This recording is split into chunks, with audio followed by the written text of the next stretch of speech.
नांदेड़ लोकसभा इंतखाबात के कांग्रेस उम्मीदवार अशोक चौहान की शहरी और दही इलाकों में तशरी मुहिम जारी है। जिले में नांदेड़ के मदाफती इलाके धने गांव में मोटर मालिक संघ के साथ एक इजलास मुनक्कद हुआ। इस इजलास में मोटर मालिक संघ के जिम्मेदारान व अरकान ने कसीर तादाद में शिरकत की। कांग्रेस लीडरान डीपी सावंत, मुनव्वर शिंदे, शमीम अब्दुल्ला व दीगर मौजूद थे।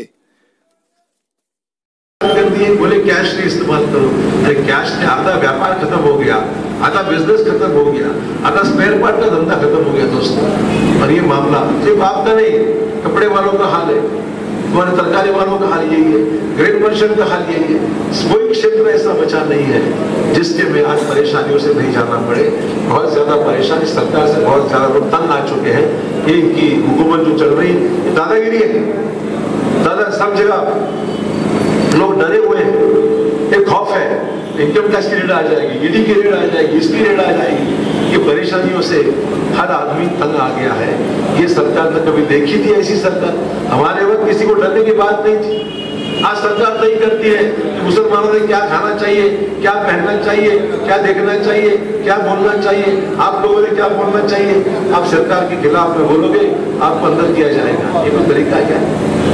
अरे हम लोग एक डेमोक्रेटिक कंट्री में रहते हैं, जिसको बोलना है कानून से जरूर बात करें, इसका मतलब बात ही ना करें। तो सरकार अगर काम नहीं करती, सरकार के हाथ करना है कि सरकार को, तो सरकार काम नहीं करती है तो सरकार के खिलाफ बोलेगी, क्यों नहीं बोलेगी? यहाँ सरकार के खिलाफ बोलो तो आपके पीछे देशद्रोह का गुना लगा जाता है कि देशद्रोही है। राहुल गांधी ने कल कहा है कि देशद्रोह का कलम हम कानून से हटा देंगे। इसका मतलब ये नहीं कि जो गलत काम करता है, जो टेररिस्ट है, उसके खिलाफ अगर हम कार्रवाई नहीं करें, इसका मतलब ये नहीं है। इसका मतलब ये है कि हमको बोलने की आजादी है, हम पे बोलने की पाबंदी नहीं लगा सकते। हमको जो मर्जी हम चाहते सच है तो बोलना चाहिए हमको। इस पे अगर कोई पाबंदी लगाकर देशद्रोह का अगर कानून लगाना होगा, तो ऐसे कानून को हम होने नहीं देंगे कि राहुल गांधी ने कल अपने सवाल में कहा। ये है एक आजाद देश की, आजाद मुल्क के हम नागरिक हैं और आजादी में हम रहना चाहते हैं। हमारे ऊपर कोई डर नहीं होना चाहिए, कोई खौफ नहीं होना चाहिए, काम करने की पूरी ताकत मिलनी चाहिए दोस्तों। ये हमारी जरूरत है हमारे मुल्क की, और कोई ज्यादा इससे बोलने की आवश्यकता है। दोस्तों आपके भरोसे पे ये जंग में उतरा हूं दोस्तों, मेरी जंग उससे ही याद रखो। ये सब चीजें मैंने आपके सामने बयान की। क्या मैं झूठ बोल रहा हूँ कि भाई?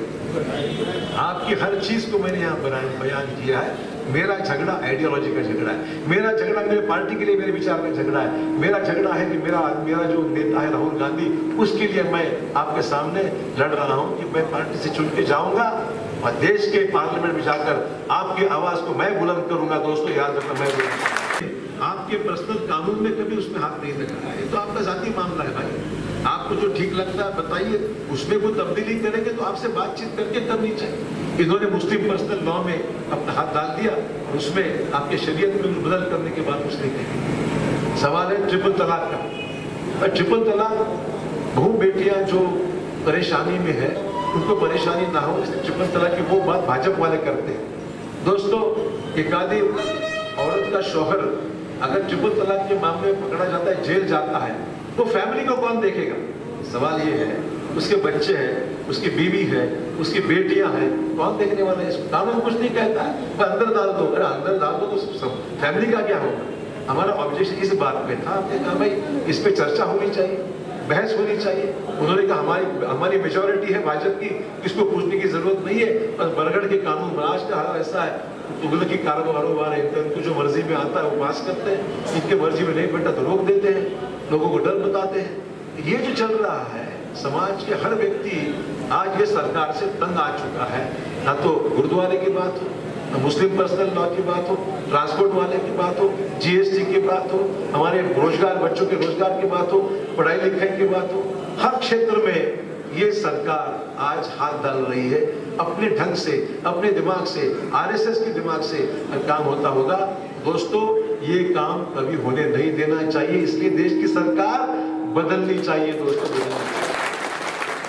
बार बार कहता है देश का चौकीदार मैं हूँ देश का। अरे कहाँ चौकीदार लगता किसको? जिसको बहुत पैसा पड़ा उस चौकीदार लगता। आपको है क्या चौकीदार?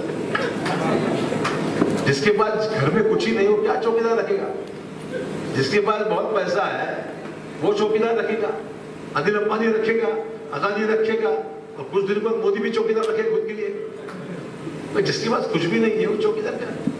इन्होंने चौकीदारी के नाम से बहुत माल लगने का दबा दिया, बहुत माल। नाम मेरे चौकीदारी का, पूरा देश का माल 500 रुपए का हवाई जहाज 1500 रुपए में खरीद 1500 करोड़ रुपए में खरीद जाता है। 1000 करोड़ का गफला एक हवाई जहाज के पीछे, 40,000 करोड़ की गफला ये राफेल में हुआ है, जानते हैं। अब चौकीदार की जरूरत किसको है? आपको है, उसको है?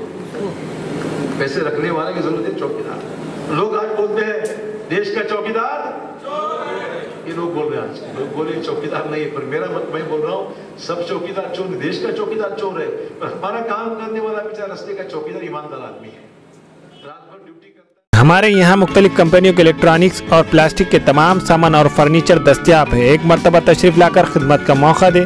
Proprietor Hafiz Madarullah Baig, Adar Baig, Albarkat home appliances, furniture and electronics, टायरबोर्ड, देगलू नाका, नांदेड़।